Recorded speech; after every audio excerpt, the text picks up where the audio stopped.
Yeah, my name is Hod Lipson, Hodlipson. I'm a roboticist and professor of engineering and data science at Columbia University in New York. Sort of this convergence of electric and autonomous vehicles, this EAVs that are the future of the automotive industry. And I talk about how a combination of robotics and artificial intelligence are sort of weaving their way into the automotive industry and transforming it. The automotive industry has been transformed by robotics in the past. It was the first industry to adopt robotics at full scale, and it's going to be transformed again by these new robots called autonomous vehicles that we will interact with. We'll not just interact with, we'll trust our lives to and trust the lives of our children to.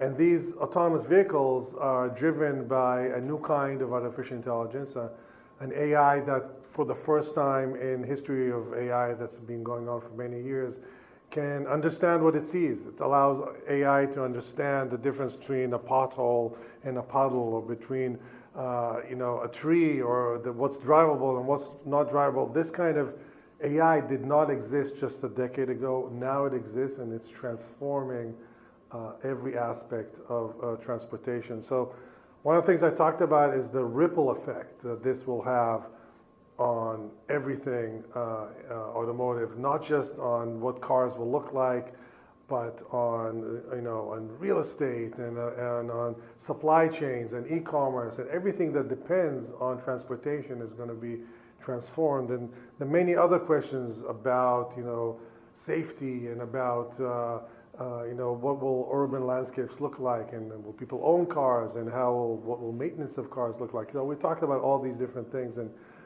the bottom line is that all these technologies are going to grow the automotive industry in leaps and bounds compared to what's today. We're going to use cars in many more ways. We're going to drive more miles. Cars are going to be driven more miles autonomously or not. There's going to be a huge growth in the industry, but things are going to change. It's important to understand how they're going to change and how tasks are going to be different, but the industry is going to grow. Up until a few years ago, we've had cameras and computers in cars for decades. Yeah. That has not changed, but AI.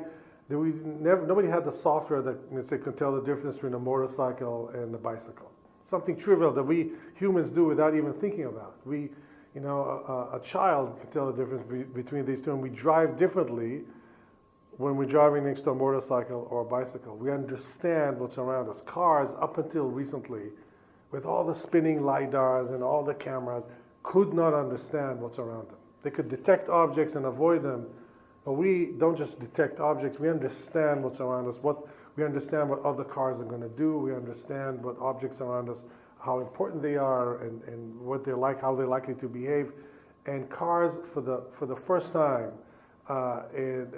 we've been working on driverless cars for decades, but for the first time, cars can finally understand what's around them, and that means that they can drive themselves. And is it going to happen overnight? It's not, but I think this last barrier to full autonomy is unfolding, and that means everything from from sort of lower level ADAS all the way to advanced autonomous driving, all the way from collision detection and avoidance all the way to driving at level 5. So it's all going to unfold in lots of different ways. I think there's this is one of the big challenges that everybody's in the business trying to understand. We know that change is coming because of these electric autonomous vehicles, and it's both sort of technical change, engine and structure of the cars is changing, but also sort of the kind of skill set that's needed to maintain these cars, to adapt them, to calibrate them. All of that is changing, but it's becoming a much more high-tech and, in my mind, kind of interesting situation where you have to really understand a lot of these different technologies and how they play together. It also means that training to work on these systems is going to be, again, more sophisticated, but also a lot of the calibration is going to be done by the car itself. So the cars themselves are getting better at understanding if something's wrong, and so on. I think the diversity of form factors of cars is going to increase. So the moment cars drive themselves, you can do a lot more in the car. So that means that the cars don't have to be anymore a place where people are facing forward and they're all strapped in. Also, when cars have fewer accidents, you don't have to strap in people so carefully. They can do other things, and we'll have a lot of new opportunities from sleeper cars to pods that drive a single person to cars that bring you the shopping, bringing the store to you so you can choose things and try things out for yourself. Lots of different form factors. The ideas around how the form factor of these cars are incredible. So we'll see how it plays out, but I think we're going to see a larger diversity of form factors. And again, that's going to be more interesting, a little bit more headache if you're trying to maintain things. But I think the industry will need to evolve to allow making it easier for maintenance and repair people to actually make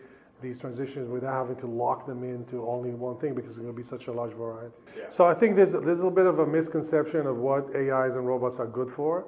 A lot of people think that robots can do work, can replace human labor, and whereas creativity and things like that remain something that's human. It's actually the other way around, and I believe that actually it's very difficult to automate car repair and so on.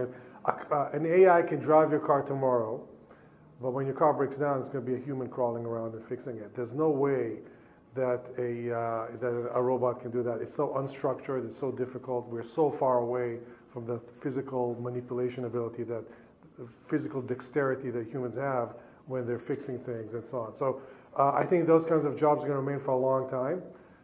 Now, we can automate some things like color matching and so on, but by and large, repair is going to be a human thing.